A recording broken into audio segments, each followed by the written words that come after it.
بری بالا، بری پایین، چه دیر، چه زود، چه بخوای، چه نخوای، جمهوری اسلامی سرنگون خواهد شد. ایرانمون آزاد خواهد شد. دوره گذار با موفقیت انجام خواهد شد. شاهزاده رضا پهلوی پادشاه ایران خواهد شد. پروژه شکوفایی با موفقیت اجرا خواهد شد. یک وجب از خاک کشورمون رو به بیگانه نخواهیم داد. تمام. خب بالا برید پایین بیاید، جمهوری اسلامی سر جاش موند. آمریکاتون به غلط کردم افتاد.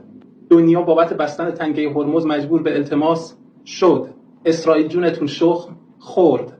رضا پهلویتون سسمال شد. خودتون همچنان آواره و بی‌وطن موندید. در ضمن اونی که یه وجب از خاک ایران رو نداد تو کل تاریخ ایران جمهوری اسلامی بوده، چه تو جنگ 8 ساله، چه تو جنگ 12 روزه، چه تو جنگ رمضان. ولی شما شاهتون بحرین رو داد رفت، شاهزاده‌تون زنش رو داد رفت، خودتونم که تن و وطن رو با هم دادید رفت. خلاصه که این حرفا به شما نمیاد.